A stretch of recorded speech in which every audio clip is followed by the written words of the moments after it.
Salut et bienvenue sur Anacaland pour la review de l'épisode 6 de la saison 3 de la Roue du Temps. Un épisode plutôt sympa, même si comme je l'avais dit la semaine dernière, on est effectivement encore un petit peu dans la transition, ou plutôt une sorte de finalisation de transition qui annonce évidemment un final qui sera, je pense, plutôt pas mal. Évidemment, dites-moi en commentaire ce que vous avez pensé de cet épisode, ce que vous pensez de la saison là où on en est, et aussi de ce que ça annonce pour les deux derniers qui arriveront donc semaine prochaine et la semaine suivante. Perso, je pense qu'on va plutôt bien s'amuser, notamment au moins sur certains arcs narratifs, voire sur tous. Et si la vidéo vous plaît, évidemment, un petit like, un abonnement, ça fait toujours très plaisir si ce n'est pas déjà fait. Ça aide au référencement, vous le savez. Merci d'avance et on est parti.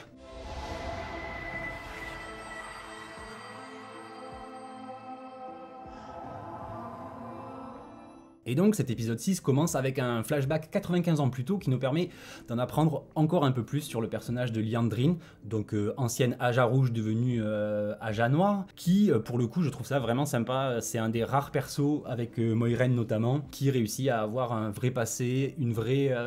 profondeur, surtout que là on a clairement un passé où Bichette elle a vraiment subi des trucs assez hard, on voit, je sais pas, elle doit avoir peut-être 12-13 ans, elle a déjà un bébé, en plus on veut lui prendre son bébé pour l'assassiner, du coup éveil de ses pouvoirs, donc ça j'ai trouvé ça vraiment sympa, même si ça reste très infime au final dans tout le récit, mais au fur et à mesure des épisodes, là ça fait quoi, ça fait 2-3 fois qu'on voit des événements de son passé et tout, donc j'avoue que je trouve ça plutôt pas mal. En plus voilà, moi j'ai un affect assez particulier depuis toujours pour les personnages un peu ambigus, voire méchants, mais avec on va dire des raisons pas absolues comme le Ténébreux ou quoi, qui eux veulent juste le mal. Elle a des traumas, des trucs comme ça, même si on se rend compte qu'au final sa haine des hommes, sa volonté de créer l'Aja Noire et tout ça ne vient pas du tout du fait du temps passé, de ces 95 ou 90 ans passés en tant qu'Aes Sedai à chasser les hommes qui manipulaient, mais bien une manipulation d'Ishamael qui a réussi à, en gros, ça a été le premier à prendre contact avec elle dès qu'elle a éveillé ses pouvoirs, donc on se rend compte qu'en fait depuis le début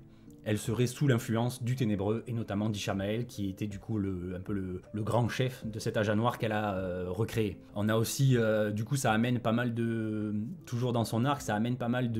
d'informations aussi sur un peu tous ces rejetés qui se font la guerre, même en interne, comme on avait pu le voir dans l'épisode 3 ou 4, je sais plus trop, enfin en début de saison, où on avait vu Moghedien, Ravine, Samael qui se disputait un petit peu par rapport à même avec Lanfear et tout. Donc on se rend compte qu'il y a, de toute façon c'est des méchants, donc quand on est méchant on est égoïste, et quand on est égoïste eh ben, on peut pas vraiment se faire beaucoup d'amis, donc on se rend compte que même au sein des rejetés il y a quand même énormément de dissensions, de concurrence et tout ça, donc ça c'est vachement intéressant, surtout que dans cet épisode ça commence vraiment à prendre forme, et même un peu plus loin à carrément, il y a même des aboutissements pour certains personnages, j'en reparlerai par rapport à la fin de la vidéo avec le final qui était plutôt pas mal de cet épisode. On apprend par exemple avec cet arc narratif que Lanfear est donc bel et bien en contact avec Liandrin, vu qu'Ishamael est mort maintenant, elles ont plus vraiment de référente, même si de ce qu'on comprend ce serait plus ou moins Ravine qui aurait repris un peu le contrôle du truc, mais en fait non, Liandrin elle s'annonce comme étant toujours fidèle à Lanfear, donc ça c'est plutôt intéressant, surtout que Lanfear elle qui cherche à la trahir, qui cherche à la dépasser. Depuis le début de la saison quasiment on voit qu'elle est dans cette espèce de recherche, donc elle va un peu forcer Liandrin à découvrir justement, au-delà de sa propre mission, de découvrir qui parmi ces Aja Noirs joue un double jeu en gros, donc ça j'ai trouvé ça plutôt intéressant, surtout qu'on voit notamment Niomi, l'Aes Sedai de petite taille qui manipule la mémoire, qui avait notamment effacé la mémoire de l'Aja Marron, dont je me rappelle toujours pas le prénom, et aussi de la gamine qui avait subi beaucoup de trucs, donc pour le coup, elle, c'était presque un acte de bonté de lui effacer la mémoire, d'ailleurs elles en parlent vite fait au début, et on découvre surtout que Liandrin, elle a une espèce d'intérêt pour son pouvoir, qui n'est pas seulement un petit peu de jalousie quand même, j'ai l'impression, en tout cas elle dit qu'elle essaye de comprendre comment elle fait ses tissages par rapport à l'esprit, à la mémoire notamment, donc ça j'ai trouvé ça intéressant, puisque en même temps... c'est un peu l'essence qui fait de ce personnage, c'est qu'elle est elle aussi en recherche de pouvoir toujours plus, puisque son objectif final serait de devenir concrètement une rejetée, et non pas simplement une Aja Noire. Donc ça j'ai trouvé ça intéressant, mais surtout j'ai ressenti aussi une espèce de curiosité par rapport au fait de faire effacer seulement certains souvenirs. Et d'ailleurs même Niomi lui dit qu'est-ce que tu aimerais oublier et tout, et effectivement on la comprend, hein, Bichette elle aimerait peut-être oublier tous ses traumas du passé, voire même peut-être son allégeance à Ishamael et aux Ténébreux, puisque peut-être qu'au final elle regrette un petit peu ses choix qu'elle a fait. Mais vu que c'est pas possible apparemment, puisque même elle lui dit, Naomi, qu'il n'y a que les rejetés qui ont suffisamment de pouvoir pour arriver à faire des choses aussi précises, du coup elle a pas vraiment le choix, donc elle replonge à nouveau à 100% dans les ténèbres. Donc j'aime vraiment beaucoup ce personnage, j'apprécie vraiment la manière dont elle est construite, dont elle est écrite, contrairement à d'autres, et pourtant c'est un personnage féminin, vous vous rendez compte. Et du coup je trouvais que l'aboutissement aussi de son arc dans cet épisode en tout cas était vraiment sympa, puisque poussée par Lanfear sur cette espèce d'enquête pour savoir qui trahit, elle comprend plus ou moins que Naomi déjà lui cache quelque chose, pas forcément la traîtresse mais lui cache quelque chose, donc elle va carrément finir par l'assassiner, et on se rend compte en plus que ce n'est pas non plus la seule Aja Noir à jouer double jeu, puisqu'il y a une autre qui travaille pour Ravin. On avait donc 2 traîtresses qui bossaient pour un autre rejeté que Lanfear, et en plus de ça il y a Moghedien qui se rajoute dans le truc, puisqu'elle va choper donc la dernière espionne et c'est elle qui la bute, comme ça il n'y a plus d'espionne, mais elle récupère quand même toutes les informations, notamment sur la présence à Tanchico des autres personnages qu'on a vu arriver à la fin de l'épisode précédent. Du coup je trouve ça vraiment sympa, surtout qu'on se rend compte pareil que Moghedien, en plus de son pouvoir de créer des hommes gris, elle peut elle aussi manipuler du coup la mémoire, mais à un niveau bien plus élevé que celui de Naomi. Donc ça c'est vachement intéressant, que chaque rejeté a un peu sa spécialité, en plus de sa personnalité complètement barrée pour la plupart. Ils ont aussi leur spécialité en termes de magie, en termes de manipulation de la source, tout ça. Donc ça c'est vraiment intéressant je trouve en termes de développement, même si ça reste, encore une fois, c'est un peu le gros souci que j'ai avec cette série, c'est que tout reste quand même très léger, très survolé. Et donc évidemment l'arc de Liandrin tourne, encore une fois, on l'avait déjà vu précédemment, autour des bracelets et du collier Senchanien qui, eux, permettent de contrôler un homme comme les Senchaniens contrôlent les femmes, comme on avait pu le voir avec notamment Igwen. Passage que j'avais beaucoup apprécié dans la saison 2, qui au final n'a plus quasiment aucune incidence à part de prétexte dans la saison 3. Mais tant pis, j'en ai déjà parlé, c'est un peu dommage le fait d'avoir zappé cet élément, notamment en termes de psychologie de personnage et de développement, c'était un peu dommage. Mais voilà, donc on a toujours cette recherche du collier. D'ailleurs, moi ça me laisse penser aussi que Lanfear elle n'est pas forcément au courant, ou en tout cas pour ce plan, parce que elle clairement je la vois pas vouloir contrôler, asservir le dragon, puisque elle a des sentiments pour lui. Ce qu'elle veut c'est plutôt qu'il vienne de son côté de manière volontaire. Donc je pense que à ce niveau-là aussi, Lanfear elle risque de pas forcément être trop contente si jamais ils finissent par utiliser le collier sur Rand. Donc à voir. Et comme je le disais, on arrive donc aux personnages qui sont arrivés juste en fin d'épisode précédent à Tanchico pour rechercher justement Liandrin et compagnie, à savoir Nynaeve, Elaine, Min et Mat. Et j'ai beaucoup aimé cet arc narratif justement dans cet épisode, puisque déjà on les voit qu'ils veulent explorer Tanchico pour retrouver justement des informations sur Liandrin et sa mission dans cette ville, et chacun va utiliser un petit peu ses talents. On a Elaine qui est très sociable, qui va elle aller dans un bar. On a Mat qui lui va aller jouer un truc de genre au casino pour jouer, pour claquer du pognon, parce que évidemment quand on joue, quand on parie, les langues se délient avec en plus l'alcool, tout ça machin. On a les filles de l'autre côté, Min et Nynaeve, qui elles aussi vont picoler un coup. J'en reviens sur Min parce que j'aime beaucoup la manière dont elle, pas forcément l'écriture de son personnage qui est quand même tout de même très bien, même si encore une fois assez survolé, mais j'aime beaucoup l'influence qu'elle a sur les personnages qui l'entourent. Donc ça j'en reparle juste après ça, parce que évidemment un truc que j'ai vraiment apprécié dans cet épisode, c'est le retour du Goth, un de mes personnages préférés de l'époque même où je lisais, j'étais tombé vraiment sous le charme de ce personnage après à peine quelques pages. C'est Tom Merrilin, le Trouvert, le troubadour, qu'ils ont rencontré au tout début de la série à Deux-Rivières justement, et qui les avait accompagnés et tout. Et j'adore ce personnage parce que on sent que c'est un mec qui a vécu, qui a baroudé, il connaît énormément de choses. Là par exemple on a même la preuve qu'il comprend, ou en tout cas qui connaît la langue ancienne que parle Mat maintenant depuis qu'il est hanté par les esprits des anciens combattants, des anciens héros, quand il a soufflé dans le corps et tout. Donc ça j'ai trouvé ça vraiment fun, vraiment très sympa. Vraiment plutôt content, j'espère qu'il va rester encore quelques temps avec eux, Tom, parce que c'est vraiment un personnage que je trouve très appréciable, autant dans son ton, dans son côté un peu second degré, et en même temps le mec qui a une finesse, une sagesse assez incroyable. Donc j'aime beaucoup, surtout par rapport à Mat, avec qui ils ont quand même pas mal d'atomes crochus depuis le début, même si Mat l'avait trahi, l'avait abandonné alors qu'il était en train de se faire défoncer par... Voilà, mais je trouve que les retrouvailles sont assez sympas, surtout que là, voilà, Mat essaye un peu de se faire pardonner, de se racheter, donc j'ai trouvé ça assez sympa, même si encore une fois, Mat, on sent qu'il y a beaucoup de petites choses, de très bonnes idées qui pourraient être intéressantes en termes de justement le fait de se racheter de la corruption qu'il a subie. Maintenant, on a même encore un petit côté un peu vantard, puisqu'il dit, dès qu'il lui invite à boire un coup, il lui dit peut-être même que je te dirai qui a soufflé dans le corps, machin. Donc, on a toujours ce côté très ambigu, très un peu enfantin de Matt, tout en étant quand même conscient, avec une certaine maturité, conscient des dangers, conscient du monde et tout. Donc voilà, même si lui aussi est très survolé, je trouve qu'il y a des petites choses qui pourraient amener à des développements intéressants. Et donc, encore une fois, sur Tom, on voit à quel point il est d'une intelligence et d'une finesse d'esprit, d'une rapidité d'esprit plutôt assez impressionnante, puisque quand Elaine, elle s'est fait plus ou moins reconnaître comme étant l'héritière, tout ça, lui, il arrive direct en mode ouais, non, c'est mon assistante et tout. Chanson très sympa, puisque du coup, ils se mettent à pousser la chansonnette pour prouver qu'elle est apprentie trouvère et non pas une princesse, tout ça. Donc ça, c'était assez fun, surtout que la chanson qu'elle choisit de chanter, c'est vraiment une chanson qui parle de Tanchico, qui est plutôt une chanson, on va dire, du peuple. Donc comme elle dit à la fin, est-ce que l'héritière de machin chanterait cette chanson? Probablement que non. C'est peut-être pas suffisamment poli, suffisamment sage pour une princesse, donc j'ai trouvé ça assez fun, surtout qu'apparemment elle va la chanter 100 fois dans la soirée, puisque quelques heures plus tard, quand les autres reviennent, elle est encore en train de chanter cette chanson. Donc voilà, moment très fun, très sympa, avec le retour d'un personnage que j'appréciais beaucoup déjà à l'époque des bouquins, donc ça c'est cool. Et donc, comme je disais, petit side arc à côté avec Min et notamment Nynaeve qui sont au bar en train de picoler. Déjà, bon, le personnage de Min, comme je l'avais déjà dit plusieurs fois, j'aime bien la manière dont elle est écrite, puisque c'est un personnage qui est assez électron libre. Elle a beau des fois obéir à certains ordres parce qu'elle n'a pas forcément le choix. Tout le monde essaye un peu de tirer avantage d'elle, de profiter d'elle et de la soumettre, mais elle garde un peu son esprit libre et tout ça. Donc ça, j'ai trouvé ça sympa. Justement, à l'époque, je le disais, par rapport à Matt, leurs interactions sont très sympas. Et là, encore une fois, on a un personnage de Min qui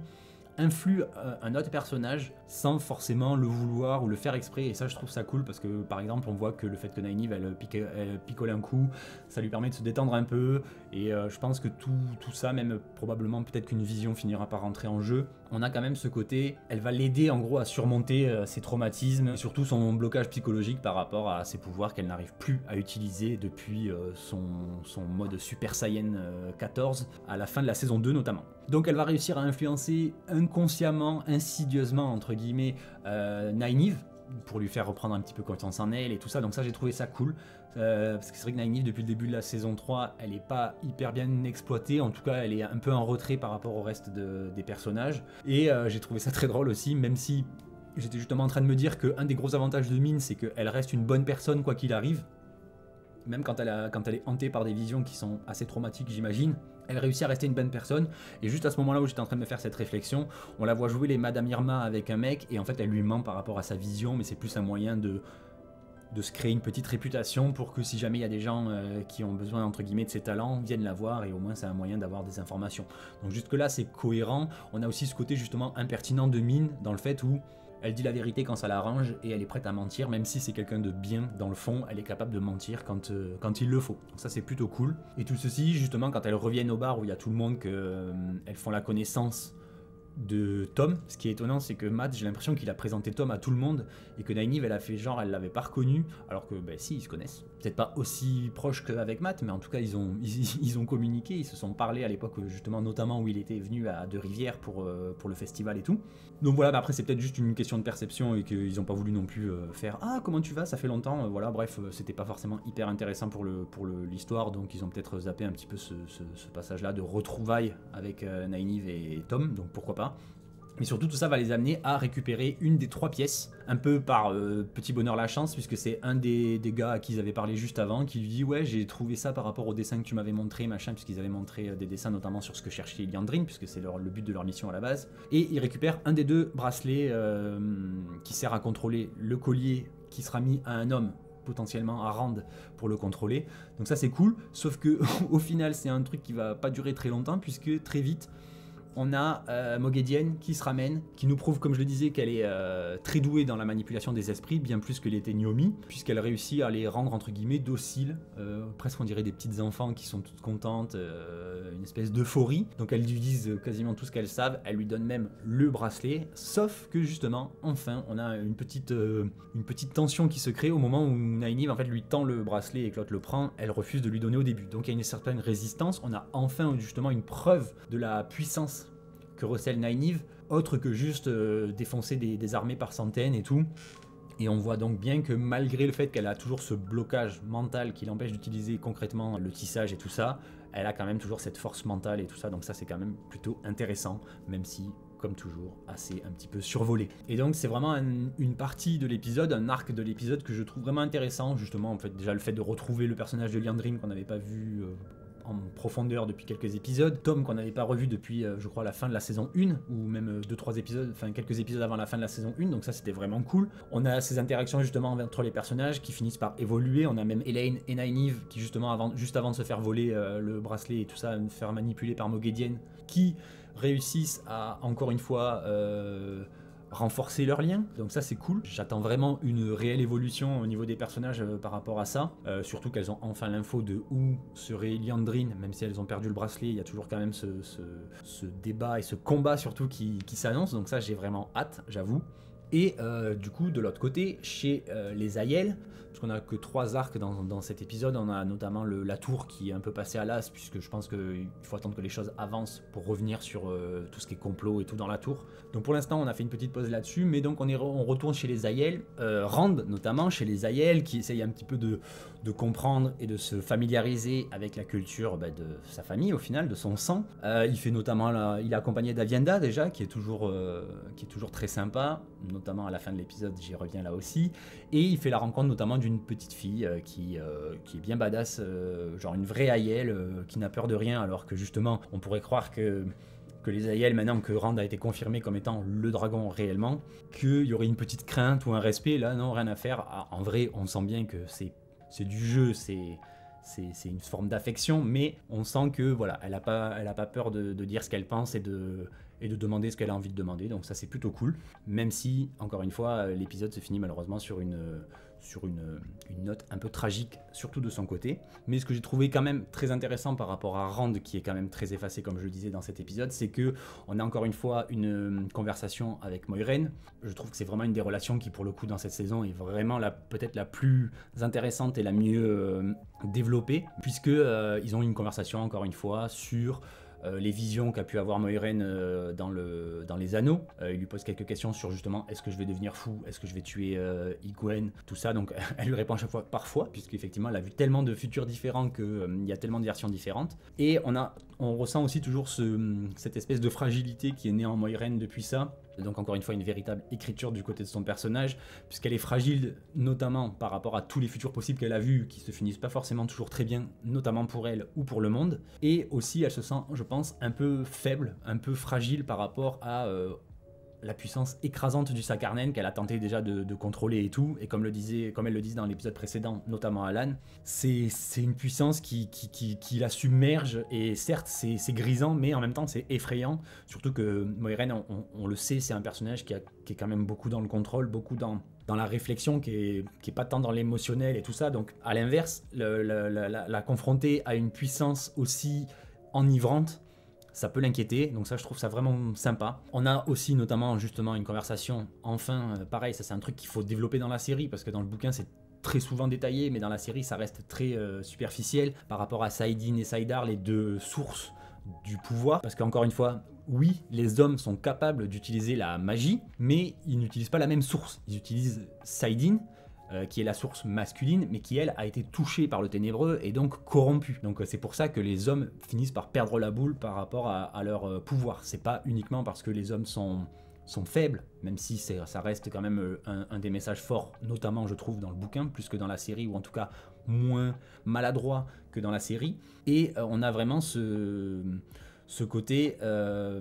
corrupteur justement de saïdin, qui explique justement pourquoi tous les hommes finissent par vriller. Mais on voit que c'est exactement plus ou moins la même chose quand une femme est en contact avec le ténébreux, à savoir notamment quand on voit les rejeter. Lanfear encore, elle réussit à rester un petit peu droit dans ses bottes, de par son lien notamment émotionnel avec le dragon, mais par exemple on voit Moghedien qui est complètement barge parce que justement corruption. Donc ce n'est pas forcément une question de sexe à ce niveau-là, mais c'est plutôt une question de source qui est corrompue. L'une est corrompue, l'autre pas. Donc ça c'est vraiment intéressant encore une fois, surtout qu'on a, chose que j'apprécie énormément encore une fois à ce niveau-là, c'est leur conversation où il a tendance à expliquer ou à tenter d'expliquer ce qu'il ressent quand il utilise ce pouvoir, cette corruption dont il est conscient, mais qui en même temps, encore une fois, est grisante. Donc ça, je trouve ça hyper intéressant et je trouve que c'était un tout petit peu exploité dans la saison 2, ça l'est à nouveau un tout petit peu ici, mais c'est quand même un élément qui est censé être vachement important dans l'histoire et je trouve que c'est parfois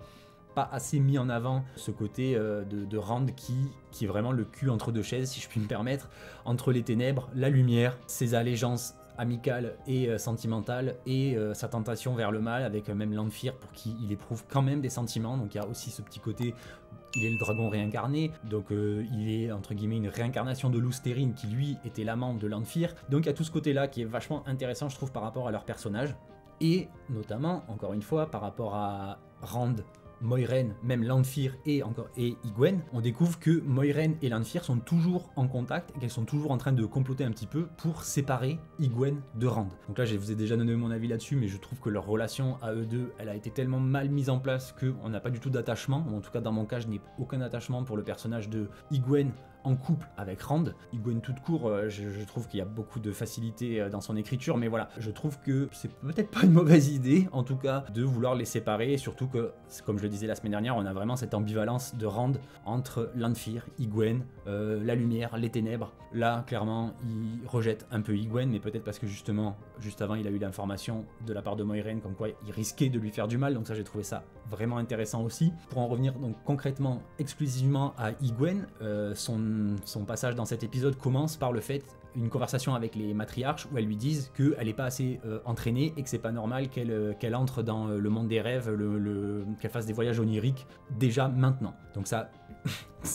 justifie, je trouve, ce que je disais la semaine dernière où en gros on l'a vu en 2 secondes devenir très compétente dans ce domaine-là, même si peut-être qu'elle ne le contrôlait pas et tout, mais ça n'a pas été montré, ça n'a pas été expliqué. Au contraire, on voit qu'elle est consciente des rêves dans lesquels elle va. Et effectivement, il y en a un d'entre vous qui me disait que un des gros soucis, c'est qu'elle ne demandait pas la permission. Et effectivement, il y a une espèce de règle tacite pour les voyageurs des rêves, ou surtout pour ses proches, où on est quand même censé demander la permission avant de rentrer dans leur intimité, parce que les rêves, c'est peut-être ce qu'il y a de plus intime pour une personne. Donc ça, j'ai trouvé ça intéressant, encore une fois, même si c'est très rapidement évoqué. Elles reprennent l'entraînement avec elle, justement pour lui apprendre à expulser un étranger, en gros, qui viendrait taper l'incruste dans tes rêves. On voit qu'au début, elle n'y arrive pas, étonnamment, puis d'un coup, on a l'impression qu'elle y arrive, alors qu'en fait, pas du tout, c'est Lanfear qui a expulsé les 2 matriarches pour, encore une fois, s'en prendre à elle. En 2 épisodes, on est passé de Egwene qui avait peur de ce qui se passait dans ses rêves et les matriarches, en 3 épisodes du coup, de Egwene qui avait peur de ses pouvoirs et que les matriarches lui disent attention c'est dangereux, tu risques de crever, utilise pas tes pouvoirs, mais on va attendre une petite semaine avant de t'enseigner au cas où. Ensuite, l'entraînement commence, mais ça dure une journée, une fois, et puis le soir même, elle a une maîtrise vraiment élevée de son pouvoir, alors qu'encore une fois, dans le bouquin, de mes souvenirs, c'est plus long que ça. Encore une fois, je trouve que ça manque de profondeur et ça manque d'écriture. Surtout que justement, moi, ce que j'avais trouvé génial dans la saison 2 et que je pensais vraiment que ça serait un point important dans cette saison et qui a été à peine évoqué là, c'est par rapport à son trauma, par rapport à la Souldame qui l'a torturée, qui l'a soumise et tout. Et en fait, on se rend compte que le côté traumatique, c'est juste parce qu'elle a des rêves qui sont manipulés par Lanfear, alors qu'en vrai, le trauma, il devrait être là de base, même sans que Lanfear vienne lui la titiller dans son sommeil, elle devrait toujours être traumatisée par ça, ou alors justement d'être tellement dans le rejet de ce trauma qu'il y aurait des conséquences. Et là je trouve que voilà, le personnage d'Egwene, il est assez flat à ce niveau-là, alors que dans la saison 2 on nous avait teasé une Egwene qui aurait pété un câble, ultra badass justement avec ses pouvoirs, mais avec du sens, puisque par exemple quand elle explose à un moment, on a vraiment l'impression que la cocotte minute voilà, sature. Voilà, donc en fait, Egwene, elle passe son temps à faire ça. Je comprends qu'il y a le côté, elle n'est pas encore ultra entraînée, mais justement, montrez-nous cette évolution, montrez-nous cet entraînement, montrez-nous réellement une évolution. Et ça peut se faire en 3 minutes avec un montage assez joli ou quoi. Il n'y a pas besoin de faire des 1h30 d'épisodes sur l'évolution d'Egwene, mais juste donnez-nous réellement du concret par rapport à ce qu'on a pu lire sur elle dans le bouquin. Et pareil, justement, quand elle est entre guillemets sous l'emprise de Lanfear, quand elle est sur l'espèce de croix, j'ai trouvé ça assez sympa. Encore une fois, j'aime bien l'écriture de Lanfear. Déjà, l'actrice est très très compétente, mais on voit bien qu'elle a une méchanceté vraiment presque pure, elle essaye toujours de faire mal, elle tape toujours là où ça fait mal, donc ça je trouve ça vraiment sympa. Elle recherche encore une fois à faire renaître son trauma, donc en fait sans Lanfear le trauma n'aurait presque aucune importance, aucun intérêt dans le récit de la série, et je trouve ça quand même dommage, puisque justement le meilleur moyen au final de combattre Lanfear par rapport aux visions qu'elle lui donnerait, ce serait justement de elle faire une espèce de thérapie, d'aller au-delà de son trauma, de faire le deuil de ce trauma, et ainsi Lanfear n'aurait plus aucun impact, ou en tout cas beaucoup moins d'impact lorsqu'elle la manipule et lorsqu'elle lui fait revivre ces moments traumatiques. C'est le b.a.-ba de la psychologie, c'est faire le deuil entre guillemets d'un trauma pour que derrière on ne soit plus sous stress post-traumatique. Donc bon, bref. Et donc l'épisode se termine plus ou moins par Egwene qui va aller confronter Rand par rapport à ça. Tu savais que c'était une rejetée, mais t'es quand même amoureux d'elle, machin et tout. Ouais, mais au bout d'un moment, elle est sympa au moins. Elle est pas tout le temps en train de casser les pieds et de ronchonner. Et comme il dit, depuis qu'ils sont arrivés, elle l'ignore, machin. Donc c'est aussi pour ça, je pense qu'il la libère, entre guillemets, en ne disant pas réellement les choses, à savoir qu'il est vraiment amoureux d'Egwene, tout ça. Il la laisse s'éloigner. Il se sacrifie, entre guillemets, donc ça, pourquoi pas, c'est plutôt sympa. Et en même temps, ça fait le jeu de Lanfear et Moiraine qui veulent les séparer, ou en tout cas temporairement, jusqu'à ce que Rand probablement accomplisse son destin, puisque l'un risque d'influencer l'autre. À ce niveau-là, justement, c'est le moment que choisit Samael, un des rejetés qu'on avait vu en début de saison, qui débarque avec quelques gars pour attaquer justement le dragon et Egwene et compagnie. Bon, ils se font surprendre, donc ils n'ont pas trop le temps de réagir. Et là, on a Aviendha en mode méga badass qui arrive. J'ai trouvé ça vraiment stylé. En plus, la manière dont elle tisse en créant des espèces de lames de feu qui sortent de ses mains et tout, j'ai trouvé ça vraiment joli et en même temps trop badass. Ça lui va super bien puisque elle a beau être maintenant une matriarche, elle reste une guerrière ultra compétente et ultra badass, donc ça j'ai trouvé ça vraiment sympa. Surtout qu'elle met quand même une petite misère à Samael avant que lui fasse un espèce de balayage, voilà. Ils réussissent plus ou moins à s'enfuir, et quand Samael tente de s'en prendre concrètement à Rand, là, Rand il passe en mode dragon. J'ai trouvé ça encore une fois très joli, les effets spéciaux sont très sympas, on voit vraiment la manière dont il manipule le flux et le tissage, on voit vraiment le côté corrompu de la source et le côté encore on va dire pur. Je trouve que vraiment au niveau des effets spéciaux sur tous les tissages de Rand, on est encore une fois sur du très très bon taf, et il lui met une méga misère à Samael. On n'a pas, je crois, la preuve qu'il soit mort, mais je ne vois pas comment il aurait pu survivre, parce qu'il se prend de la foudre et tout, il se prend l'immeuble qui lui tombe carrément sur la gueule. Sauf que, évidemment, tout pouvoir, surtout celui du dragon, a un prix. Et dans l'effondrement en fait du bâtiment, on sait pas trop si c'est Rand qui a fait ça en faisant effondrer, ou si c'est Samael quand il a fait son espèce d'explosion magique juste avant. Mais par contre la jeune fille Alcera, qui était toute mimi, toute sympa, avec qui Rand avait eu énormément d'atomes crochus, même si c'était encore une fois rapide, mais c'était suffisant pour qu'on comprenne son attachement à elle, elle est décédée dans l'explosion. Et là on a un Rand qui passe à ça, je pense, de vriller et de devenir complètement, en tout cas de passer du côté obscur comme on pourrait dire,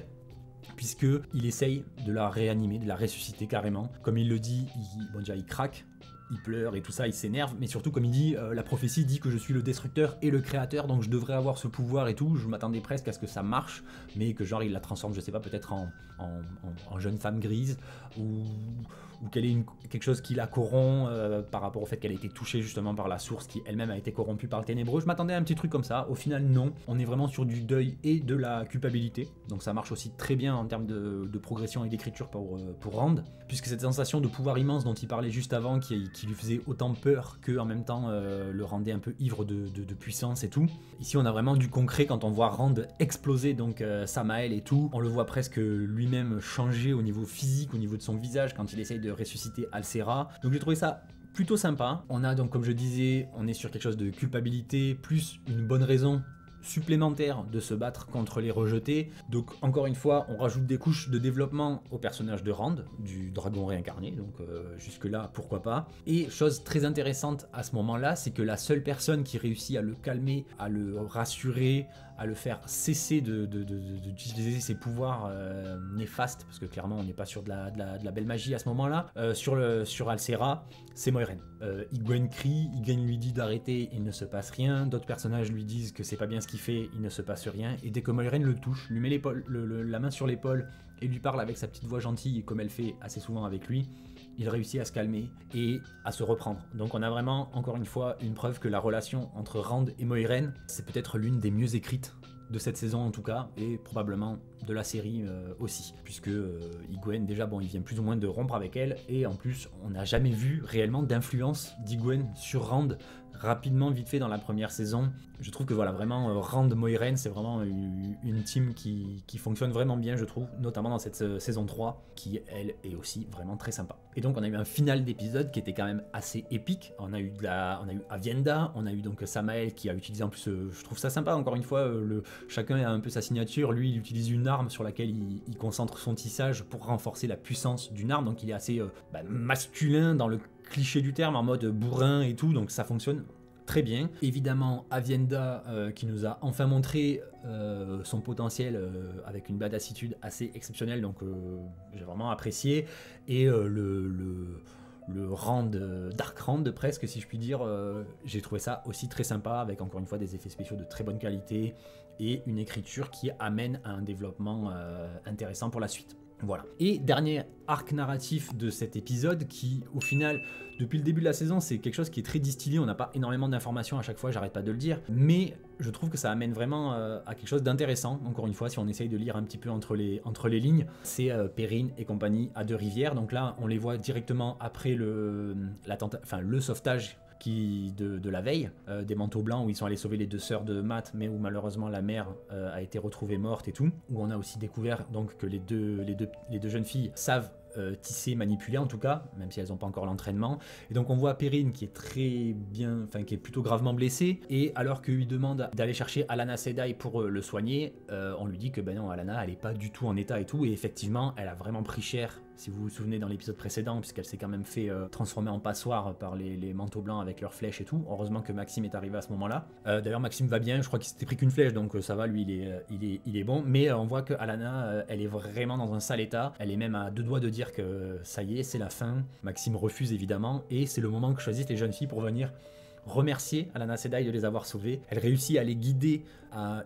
utiliser donc la source pour soigner Alanna, puisqu'on avait vu ça déjà dans la toute première saison, je crois que premier ou deuxième épisode, on voyait déjà le cas, pour ceux qui l'ont pas forcément en tête, mais en fait les Sedai peuvent soigner d'autres, mais elles peuvent pas se soigner elles-mêmes. Elles sont obligées de demander de l'aide, et tout, c'est aussi le côté un peu participatif, un peu donnant-donnant de cette magie-là. Donc j'ai trouvé ça très sympa, les deux jeunes filles réussissent à canaliser suffisamment pour sauver et soigner Alanna Sedai, donc ça c'est cool. Et évidemment, une fois qu'elle est soignée, elle va pouvoir aller soigner Perrine, donc ça c'est cool, la boucle est bouclée.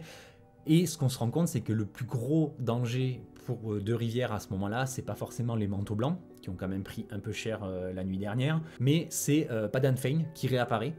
enfin,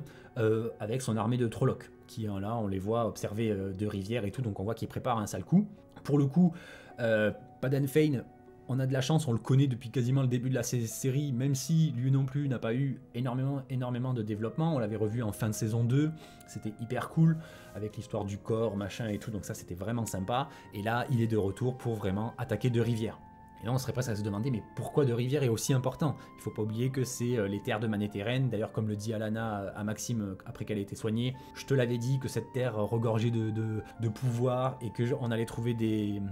futurs Aes Sedai en gros dans le coin. La preuve est faite. Et même déjà avant, Perrine avait parlé du fait le sang de Manetheren et tout. Donc il y a vraiment encore toujours cette histoire. C'est vraiment un lieu pivot pour la lutte entre le bien et le mal. Et en même temps, on le savait déjà avant, puisqu'on sait que toute l'histoire dans cet univers est une roue qui tourne, donc une boucle. Les événements plus ou moins se répètent avec quelques petites différences à chaque fois, donc c'est ça qu'il faut influencer pour que la roue tourne dans le bon sens, entre guillemets. Donc on a toujours cette espèce de fond mythologique de l'univers lié à Manetheren, donc ça je trouve ça cool. Enfin, maintenant c'est Deux-Rivières, ça s'appelait autrefois Manetheren. On a même Padan Fain qui se fait passer pour un manteau blanc pour aller convaincre ceux qui restent d'attaquer justement Deux-Rivières et tout, donc on est à nouveau dans la manipulation. Il veut faire en gros faire le sale boulot au manteau blanc. Ce sera aussi un moyen de se débarrasser et des manteaux blancs et des habitants de Deux-Rivières, parce qu'en gros on les laisse attaquer puis après on balance les Trollocs pour faire le ménage. Je pense que ça va plus ou moins se passer comme ça. Et on a notamment le personnage de Dane Bornald, qui, donc le fils du gars que Perrine a tué dans la saison 2, on va pas refaire le pitch à chaque fois, qui, on le sent, il a beau être vénère de s'être fait défoncer la gueule par Perrine la nuit dernière, on voit qu'il a quand même toujours cette espèce de lumière, j'ai pas d'autres mots à dire, mais en gros on voit que c'est quand même pas un pourri jusqu'à l'os. Il regarde notamment le corps qui a été torturé, dépecé de la mère de Matt et tout, et on sent qu'il y a une espèce de culpabilité, une espèce d'hésitation au bien fondé de leur mission et tout ça, donc je vous verrai bien un retournement de situation probablement à la fin de la saison, donc dans l'épisode 8 j'imagine, où en pleine bataille, il prendrait peut-être la décision de s'allier aux habitants de Rivière et donc à Perrine et compagnie pour combattre les Trollocs. Parce qu'au final, le vrai danger, les vraies ténèbres, le vrai mal, c'est les rejetés et les Trollocs, c'est le ténébreux. C'est pas Perrine, même s'il a des pouvoirs par rapport aux loups et tout, et que c'est pas normal dans leur tête de fanatiques et tout ça. Je pense qu'il y a quand même quelque chose à faire avec ça, surtout que ce personnage, depuis la saison 2 déjà, on nous le présente comme étant pas si mauvais que ça, donc je pense qu'il y a moyen de moyenner, comme on dit. Encore une fois, aussi sur Perrine, ce que j'ai trouvé très sympa, c'est qu'on a enfin un réel rapprochement entre lui et Fail. On a même Fail qui parle enfin un petit peu de son passé, de pourquoi elle se retrouve ici, de pourquoi elle a recherché le corps pendant aussi longtemps, parce que justement sa famille, son peuple est destiné à travailler pour le ténébreux, et elle a refusé ça, donc on a toujours ce côté justement